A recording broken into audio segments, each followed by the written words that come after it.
Nouvelle victime de la route, on est à Avignon, il y a un cycliste de 51 ans dont le nom n'a été communiqué sur aucun média, qui a été mortellement percuté par une Lamborghini de location, son corps ayant été traîné sur 100 mètres, sectionné en deux et démembré. Le mec est coupé en deux. Un grave accident s'est produit à Avignon ce dimanche après-midi lorsqu'un couple circulant à vive allure dans une Lamborghini de location a percuté un cycliste de 51 ans, le tuant sur le coup. Ça reste cool pour lui parce qu'il aurait pu rester en vie après avoir été coupé en deux. Je ne pense pas pouvoir imaginer le niveau de douleur que c'est. Après l'accident, le conducteur et sa passagère ont abandonné le véhicule et se sont enfuis. Le conducteur, déjà connu des services de police et avec un permis suspendu, s'est rendu au commissariat une heure plus tard. Sa passagère, sa demi-sœur de 16 ans, a été interpellée peu après. Et là, il y a une question que je me pose. C'est comment le mec a pu louer une Lamborghini alors qu'il n'a pas de permis. Là, il y a aussi le locataire qui est responsable. Le mec qui loue la voiture n'aurait pas dû louer sa voiture. Bref. Et on a le Parisien qui nous donne des infos sur le permis du monsieur.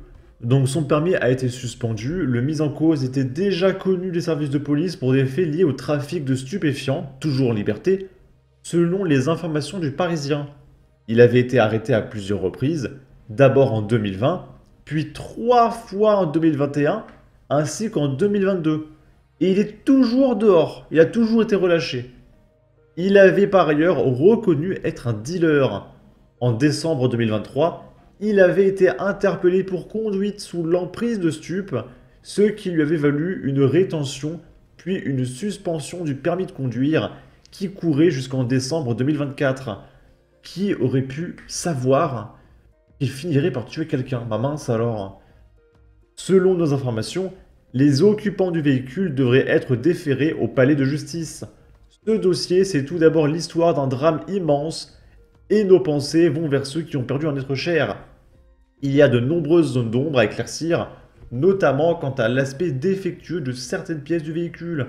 C'est la faute du véhicule qui était défectueux, c'est pas la faute du monsieur, qui a déjà perdu son permis, qui a été arrêté 8 fois. Non, non, c'est la faute du véhicule. Il était pas bien entretenu. L'instruction à venir permettra d'approfondir les éléments déjà recueillis dans le cadre de l'enquête, précise Madame Ilassine Mahaloui, l'avocat du conducteur et de la passagère.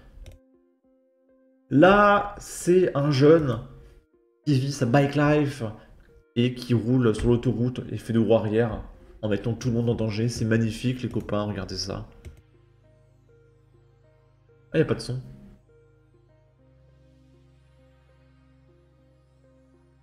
C'est tellement cool et fun.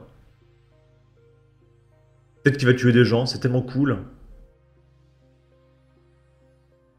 Ok. Et puis je suppose que le mec qui le filme est lui aussi en train de rouler n'importe comment. Oh, regardez, j'ai pas vu. Il a des copains, regardez derrière. Il y a un autre mec en roue arrière. Ils sont en bande. C'est génial. Ok. Là, c'est un mec qui nous explique que le Maroc va nous renvoyer 462 French Arabic. Et bizarrement, la France les accepte tout de suite. C'est-à-dire que les Français, ils veulent expulser des délinquants, des criminels, etc. Et les Marocains et les Algériens ne veulent pas les récupérer parce que ce sont des fous furieux. Par contre, la France, on les récupère tout de suite, il n'y a aucun problème. Renvoyez-nous, on les prend tous. Voilà, nous, la France, on récupère tous nos ressortissants, il n'y a aucun problème. On est le seul pays à le faire. Et du coup, ces 462 French Arabic ont foutu le bordel et même tué une personne au Maroc. Et on va le récupérer, voilà, c'est génial. C'est French Arabic soutenu par la France insoumise. La récréation, c'est terminé. Un avion spécial a été affrété pour rapatrier 462 French Arabic qui foutaient le bordel au Maroc. On regarde cet article et on en parle.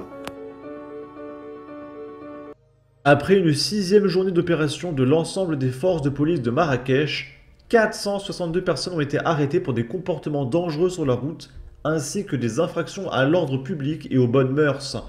La récréation est terminée. Et on peut voir que les forces de police marocaines ont des AK-47. Voilà, nous on a les tasers, et encore c'est trop violent, le policier peut aller en prison s'il l'utilise.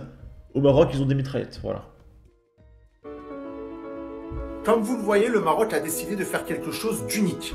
Expulser 462 French arabiques durant leurs vacances et de les rapatrier de force en France. Vous savez, cette communauté de la honte qui est connue mondialement pour pratiquer des incivilités dans les pays en vacances. Après avoir détruit la Thaïlande, après avoir détruit Dubaï, après avoir détruit Mykonos, les French arabiques étaient en train de détruire le Maroc et Marrakech. Le Maroc les a stoppés dans leur élan. Ils ont été rapatriés en avion, direction la France. En France, je pense qu'ils resteront calmes. C'est souvent une communauté qui ne fait pas de bordel en France. Ils vivent pour la plupart d'entre eux chez leurs parents. Ils font pas le bordel en France. Oh.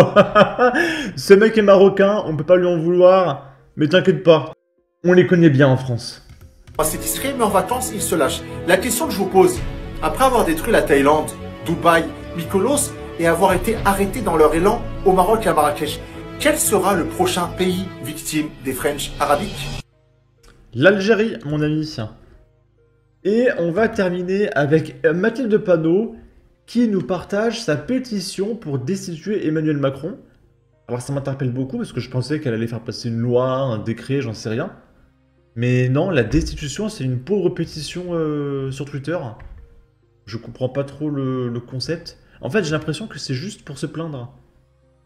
Que bien évidemment, qu'une pétition signée sur Twitter ne va aboutir à rien. Donc je comprends pas trop. C'est une députée qui partage ça. Plus de 100 000 personnes ont déjà signé la pétition pour destituer Emmanuel Macron. N'en déplaise à l'autocrate, en France, seul le peuple est souverain. On continue de signer.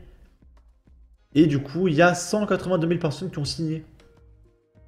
Donc même les électeurs de la France Insoumise ne signent pas la pétition.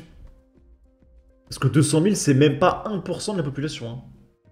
Hein. 1% de la population, c'est 600 000.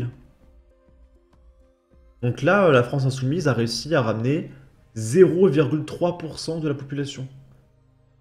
Donc vraiment, ces gens sont perdus. Hein. Et là, appel, partagez la pétition. Après la dissolution de l'Assemblée nationale, le peuple français s'est massivement mobilisé lors des élections législatives. Mais Emmanuel Macron refuse de reconnaître le résultat de ces élections en maintenant au pouvoir l'ancien gouvernement et en bloquant l'application de tout autre programme que le sien. Cette dérive autoritaire est sans précédent dans le monde des régimes parlementaires et dans le système de la démocratie représentative. Alors non, c'est pas nouveau. Regarde l'Angleterre.